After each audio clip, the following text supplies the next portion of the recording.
Welcome to today's Explainer.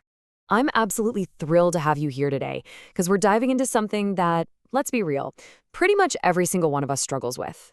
I mean, if you've ever felt like your study sessions are just these massive black holes of wasted time, yeah, you are in exactly the right place. Today, we're going to unlock a highly practical, totally foolproof solution to stop that mind of yours from wandering. We're talking about essentially doubling your focus. So get ready because this is literally going to be a game changer for your productivity. Okay, be honest with me. Have you been there? Reading the exact same paragraph for the fifth time and absolutely nothing is registering? Instead, you've been sitting there for what, 3 hours? You're stressing over whether you're going to get bad marks, worrying if maybe an exam paper leaked, or just wondering why Ria is taking so long to reply. And then you look at the clock and feel kind of proud, right? Like, wow, I've been studying for 3 straight hours. But in reality, you were really just daydreaming. And man, that is the ultimate pain point of overthinking. So here's our roadmap for today's analysis. First, we'll unpack the overthinking trap. Then we've got 4 specific tricks. Trick 1 is set clear goals. Trick 2 is switch to active mode. Trick 3 is the overthinking journal. And finally, trick 4 is master the focus cycle. Let's dive right into section 1, the overthinking trap, and why it feels productive while you're actually just daydreaming. Moving right along to trick 1, set clear goals. You see, the absolute biggest root cause of a wandering mind is just a profound lack of clarity before you even sit down at the table. I mean, a vague intention like, I will study today. That's not an actual goal. It's just too vague and it totally tangles up your mind. But setting a target like, I will complete 2 topics in the next 40 minutes, now that gives you a clear bullseye. When you set a specific, small, achievable target, your focus just instantly skyrockets. Just remember, actually this is super important, don't make the goal so incredibly massive that your brain feels like it's impossible. Keep it small, keep it clear, keep it achievable. So, here's an actionable step for you. The next time you sit at your study table, I want you to take just 10 seconds to ask yourself this exact question. How much do I need to read? And in how much time? And here is the golden rule here. Do not start studying until you have a crystal clear answer to that question. Seriously, hold yourself to it. What's actually wild is the sheer impact of this tiny 10-second habit. According to our source material, implementing this single, incredibly small step before you begin working reduces overthinking by a massive 85%. Crazy, right? Just by eliminating your brain's confusion before you even begin, you instantly reclaim almost all of that lost focus. Which brings us to trick 2. Switch to active mode. Look, simply putting your eyes on a page is absolutely not enough to keep your brain fully engaged.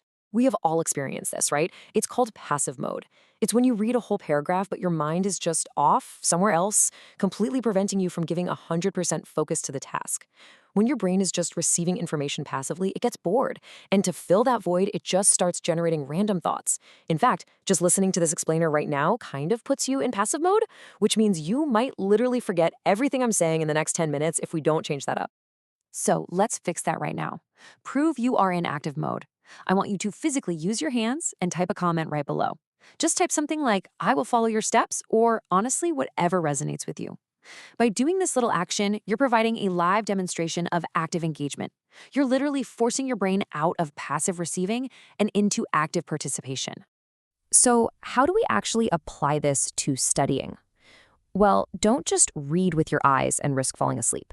After you finish a topic, grab a pen and make notes. Write down the key points to generate ideas. Because by actively processing that information and outputting it through your hands, you force your brain completely out of its passive, daydreaming state. You transform yourself from just a passive receiver to a highly active processor. All right, moving on to trick 3, the overthinking journal. You see, overthinking basically operates like a continuous loop in your brain. It's this reoccurring distraction that just keeps spinning and spinning, and it desperately needs to be broken. So here's a super simple method to break that loop. Keep a small notebook or a journal right there on your desk. And whenever a reoccurring, distracting thought pops up, instead of letting it spin out of control, just stop for a second and write it down. You can take 5 minutes or, just jot down 2 or 3 quick lines. The real magic here is that when you write a thought down on physical paper, it becomes what we call a closed loop. That thought has taken a physical form, which actually signals to your brain that it doesn't need to hold on to it anymore. And just like that, your mind finally lets it go.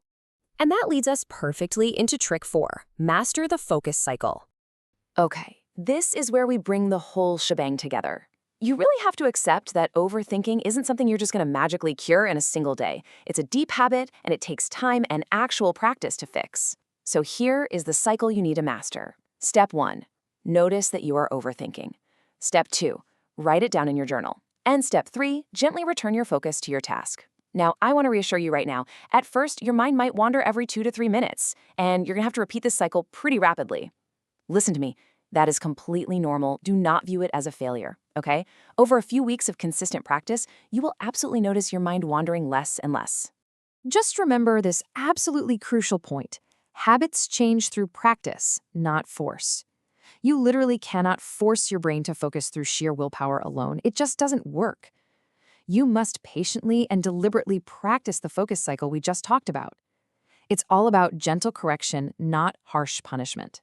Which brings us to our final thought for today. The source material actually notes that if your core focus remains weak, overthinking is never really going to fully leave you alone. So I'll leave you with this question to chew on. If your focus is still weak, are you ready to train it so overthinking disappears for good? The tools are literally in your hands right now. Start with that 10-second goal-setting question the very next time you sit down and just watch what happens. Thank you so much for joining me on this explainer today, and happy learning!